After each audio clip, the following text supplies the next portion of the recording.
ইসলামী ছাত্র আন্দোলন বাংলাদেশ মহাদেবপুর উপজেলা শাখার উদ্যোগে ৩৩তম প্রতিষ্ঠাবার্ষিকী উপলক্ষে এক বর্ণাঢ্য ছাত্র সমাবেশ অনুষ্ঠিত হয়েছে।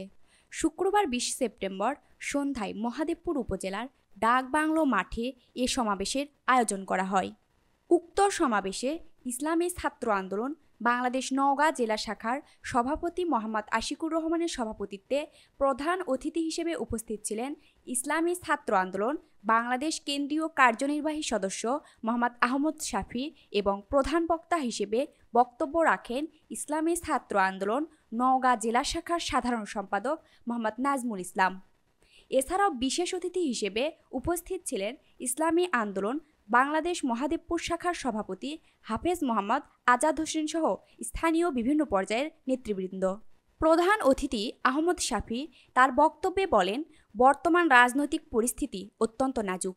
দেশের ভবিষ্যৎ সঠিক পথে নিয়ে যেতে হলে আলেমদের নৈতিক শিক্ষা ও নেতৃত্ব আরও শক্তিশালী করতে হবে।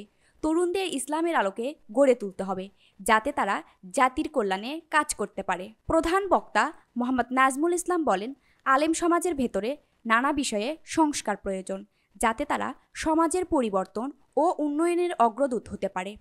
পাশাপাশি দেশের নির্বাচন যেন সঠিক সময়ে হয় এবং জনগণের চাহিদা অনুযায়ী ন্যায় ও স্বচ্ছ প্রক্রিয়ায় পরিচালিত হয় তা নিশ্চিত করতে হবে। অনুষ্ঠানের শেষে প্রধান অতিথি আহমদ শাফি ইসলামী ছাত্র আন্দোলন মহাদেবপুর উপজেলার পুরনো আহ্বায়ক কমিটি বিলুপ্ত ঘোষণা করে নতুন কমিটি ঘোষণা করেন। অনুষ্ঠানে বিভিন্ন পর্যায়ের নেতৃবৃন্দও বক্তব্য রাখেন এবং নতুন কমিটিকে স্বাগত জানান। নাহিদ আক্তার নিসা, চিফ টিভি।